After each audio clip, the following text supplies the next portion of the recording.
समास होगा। No confusion. आगे बढ़ते हैं, देखते हैं बहुव्रीहि समास को। बहुव्रीहि समास में क्या है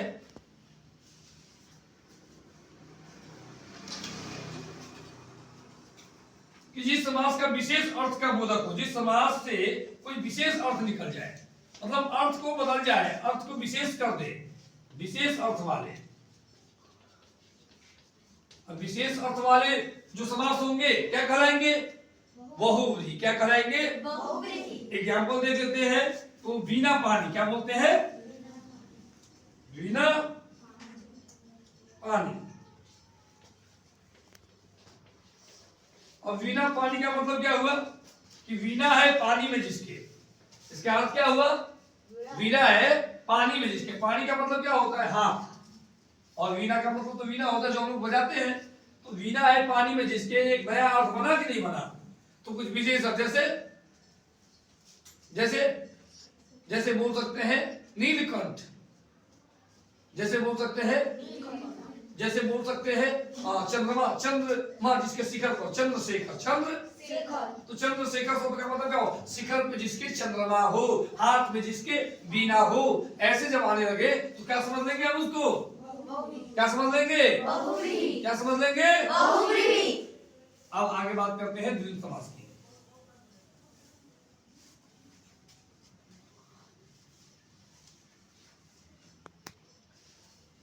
तो द्विंद में क्या है?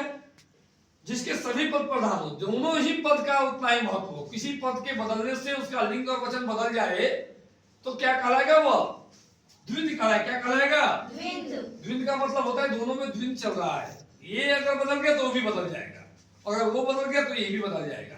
दोनों में बराबर प्रधानता है, दोनों का ही महत्व बराबर है, तो द्विंद समास कहलाएगा। जैसे घर द्वार, जैसे घर द्वार। दोनों पद प्रधान हो, दोनों पद। अब प्रधान कैसे चुनते हैं मालूम हो गया ना? यहाँ गांव का मुखिया नहीं चुनता है, प्रधान चुनता है। प्रधान का मतलब क्या हुआ कि जिसके कारण कुछ बदलाव आ जाए वो प्रधान है ना? ठेपा वाले मुखिया जी नहीं, प्रधान जिसके कारण कुछ बदलाव आ जाए। तो बदलाव कैसे आएगा?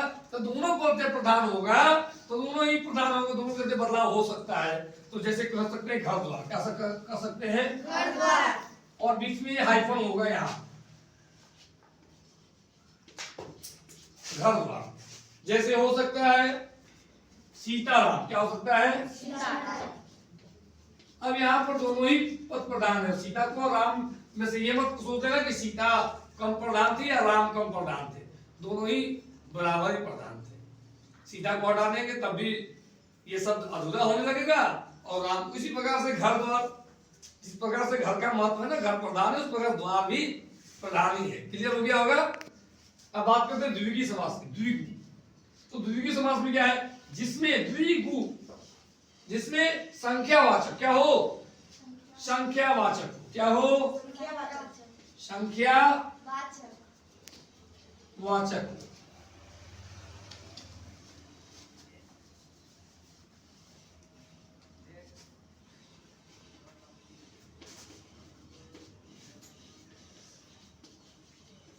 अब संख्यावाचक जो होंगे, संख्यावाचक में जैसे चौराहा, क्या हो गया? क्या हो गया? त्रिगुण ना, त्रिगुण तो जिसमें 3 हो गया, 4 हो गया, संख्या है ये सब, संख्या है ना ये सब, 3 4 2, तो क्या कहेंगे इसको? पंचभुज। 5 की बात आ रही है ना, तो जिसमें संख्यावाचक हो गया क्या हो जाएगा? वो क्या हो जाएगा? वो द्विगु समास। क्या हो जाएगा वो? अब बात करते हैं अव्ययी भाव। अब अव्ययी का मतलब समझिएगा, जिसमें अव्यय हो, जिसमें क्या हो? अव्यय हो। पहला पद अव्यय और दूसरा पद क्रिया विशेषण हो। मतलब इसमें क्या है कि एक अव्यय होना बहुत जरूरी है। अब अव्यय किसे कहते हैं ये तो आपको पता होगा। अव्यय क्या है? जो जुड़ता है किसी वाक्य में, किसी शब्द में, और किसी शब्द में जुड़कर नया शब्द बनाता है। जैसे जैसे जैसे बोल सकते हैं प्रति जोड़ एक, प्रत्येक, प्रति जोड़ एक, प्रत्येक। अब प्रति जो है क्या है? अव्यय है, कई शब्दों में जुड़ सकता है। प्रतिदिन, प्रति रात, तो ये इस प्रकार से अगर प्रति लग रहा है तो क्या कर रहे हैं उसको हम लोग? क्या कर रहे हैं हम लोग उसको? अव्ययी भाव समास। तो यहां से समास के सारे भेदों को हम लोग पढ़ा। तत्पुरुष के 7 भेद है और हमने बताया कारक के आधार पर उसको पढ़ेंगे कैसे। तत्पुरुष, कर्म तत्पुरुष, कर्म तत्पुरुष, संप्रदान तत्पुरुष, इस प्रकार से उसको चलता जाएगा। और अब हम लोग समास के बारे में जो आज जाने हैं इसका आप लोग अभ्यास करना